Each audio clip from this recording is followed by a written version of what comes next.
Zakir computer centre থেকে আপনাদেরকে স্বাগত এবং অভিনন্দন জানাচ্ছি। আজকে ক্যানভার যে বিষয়টা শেখানো হচ্ছে সেটা হচ্ছে আমরা কিভাবে কাস্টম সাইজ নিতে পারি সে বিষয়টা আজকে আপনাদের সাথে শেয়ার করব।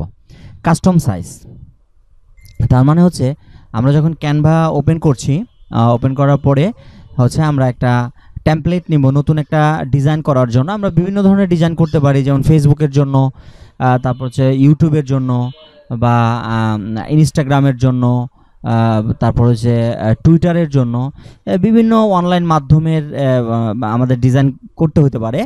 তো এই ডিজাইনগুলোর মাপটা আমরা কিভাবে নিব, আমরা কাস্টম করে কিভাবে নিব, হ্যাঁ, তো সেটাই আজকের হচ্ছে ক্লাস। তো এখানে আমাদের প্রথমে হচ্ছে আমরা এটা ওপেন করলাম। ওপেন করার আমরা ক্যানভা প্রথম থেকেই দেখি, জাস্ট ব্রাউজারে গিয়ে ক্যানভা আমরা লিখে দিব, এন্টার, এটা চলে আসবে। আমরা প্রথম ক্লাসে শিখেছিলাম যে কিভাবে এটার কোনটার কি নাম, কি কি আছে এখানে, এই বিষয়গুলো একটু অপেক্ষা করব, যেহেতু অনলাইন ভিত্তিক এটা চলতেছে, এই জন্য একটু সময় লাগতে পারে, আপনার কম্পিউটার স্পিড অনুযায়ী এটা সময়টা লাগবে। তো এখানে আমরা কাস্টম মাপে ক্লিক করতে পারি এখান থেকে, অথবা এখান থেকে ক্লিক করতে পারেন, অথবা আপনি চাইলে এই যে এই দিকে তৈরি করুন, এখানেও আপনি চাইলে ক্লিক করতে পারেন। তৈরি করুন, এখানে আপনি ক্লিক করতে পারেন। তৈরি করুন ক্লিক করলে আপনার এখানে দেখবেন আপনার ইয়াটা চলে আসছে, এই যে কাস্টম মাপ। এখান থেকেও আপনি চাইলে কি করতে পারেন, নতুন ডিজাইনটা নিতে পারেন ইউটিউবের জন্য বা ফেসবুকের জন্য বা যেটার জন্যই করেন। তো আমরা ওইখান থেকেই নিলাম, এখান থেকে কাস্টম মাপে ক্লিক করলাম। ক্লিক করার পরে দেখেন এখানে কি আসছে, প্রস্থ, আর এদিকে আছে হচ্ছে উচ্চতা, আর এদিকে ইউনিট সমূহ। আমরা কি ধরনের মাপে নিব, আমরা জানি যে ইউটিউব বা ফেসবুকে করার জন্য পিক্সেলে নিতে হয়, তো আমরা পিক্সেলে নিব। আমরা ইউটিউবের জন্য যদি একটা সাইজ নেই 1920 প্রস্থ নিলাম, আর উচ্চতা লম্বা নিলাম 1080, এটা পিক্সেলে নিলাম। নেওয়ার পরে এখানে আপনি আপনার প্রয়োজনীয় যে মাপটি রয়েছে সেটা এখানে লিখে দিবেন। আপনি যদি পিক্সেলে নিতে চান তাহলে পিক্সেলে লিখবেন। যদি মনে করেন ইঞ্চির মাপে নিব, আমি এত ইঞ্চি বা এত ইঞ্চির একটা ডিজাইন করতে চাই, ওক্ষেত্রে আপনি এটা নিতে পারেন। মিলিমিটার হচ্ছে এটাও নিতে পারেন। সেন্টিমিটার, আপনি যখন যে সাইজ দরকার আপনি এখান থেকে চাইলে ইউনিট সমূহ থেকে এটা চেঞ্জ করে আপনি নিতে পারেন। আর এখানে কার্সর যেহেতু আসতেছে আপনি লিখতেই পারবেন, যে কোনোটা লিখতে পারবেন। লেখা হয়ে গেলে আমরা নতুন ডিজাইন তৈরি করুন এই বাটনটাতে ক্লিক করব। ক্লিক করার সঙ্গে সঙ্গে আপনি যে সাইজটা ওখানে লিখেছেন 1920 বা 1080, এই সাইজের একটা ডিজাইন কিন্তু এখানে চলে আসছে, ডকুমেন্ট চলে আসছে, ডকুমেন্টটা চলে আসছে। এখন এখান থেকে আপনি চাইলে এই যে জুম, এখানে যে জুমটা রয়েছে এই জুমটা কিন্তু চাইলে ছোট বড় করে নিতে পারেন, আপনি আপনার প্রয়োজন মতো করে নিতে পারেন। আমি একটু ছোট করে নিলাম বা একটু বড় করে নিলাম, এখান থেকে আপনি জুমটা ছোট বড় করে নিতে পারেন। তারপরে হচ্ছে আপনি এখানে একটা পেজ নিয়েছেন, আপনি এই ফাইলের মধ্যেই কিন্তু চাইলে নিচে আরও পেজ আপনি নিতে পারেন। পেজ যোগ করুন, জাস্ট এখানে একটা ক্লিক করবেন। ক্লিক করলে দেখবেন কি এখানে আরেকটা পেজ যোগ হয়ে গিয়েছে। এভাবে আমরা পেজ যোগ করতে পারি, অথবা এই যে এইখানে দেখেন পৃষ্ঠা যোগ করুন, এখানে প্লাসে ক্লিক করলেও আপনি এভাবে একাধিক পেজ, এই যে পেজ 1, পৃষ্ঠা 2, পৃষ্ঠা 3, এভাবে কিন্তু আপনি যতগুলো খুশি আপনি পেজ নিয়ে এখানে আপনি কাজ করতে পারবেন।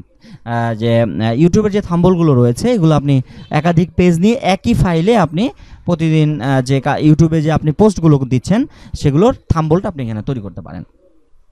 এরপরে দেখেন এই পেজটা এখন আমার দরকার নাই, আমি মুছে দিতে চাই, পৃষ্ঠাটা মুছে দিতে চাই। তাহলে মুছে দেওয়ার জন্য হচ্ছে আমরা কি করব, 4 নম্বর পৃষ্ঠাটা মুছে দিতে চাই, জাস্ট এটা সিলেক্ট করা অবস্থায় ডিলিটে ক্লিক করবেন।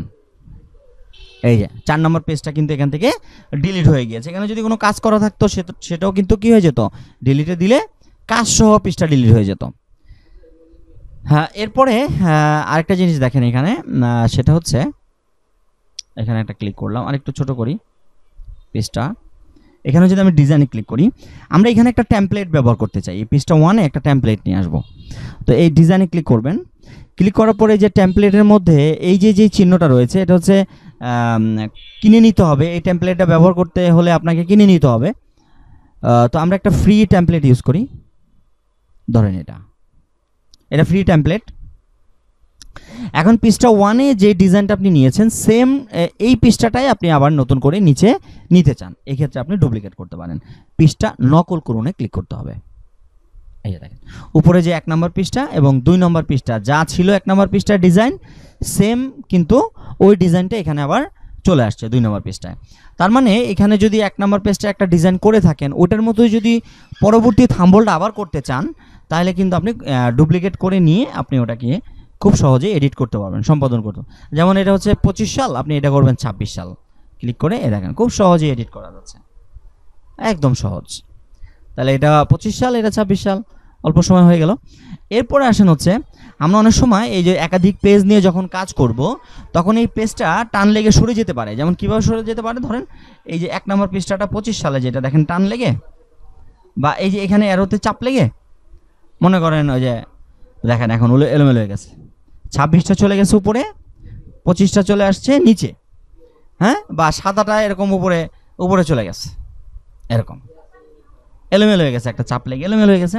তো এটা যাতে না হতে পারে আপনি কি করতে পারেন, যেই পৃষ্ঠাটা আপনি আর কাজ করতেছেন না আপাতত সেটাকে আপনি চাইলে লক করতে পারেন। পৃষ্ঠা লক করুনে ক্লিক করবেন। এই যে এই পৃষ্ঠাটা কিন্তু আপনি চাইলেও এখন আর মুভ হবে না। এই যে আরোতে ক্লিক করতেছি, দেখছেন 2 নম্বর পৃষ্ঠা কই কই গেল, এই যে ওইটা কিন্তু কই,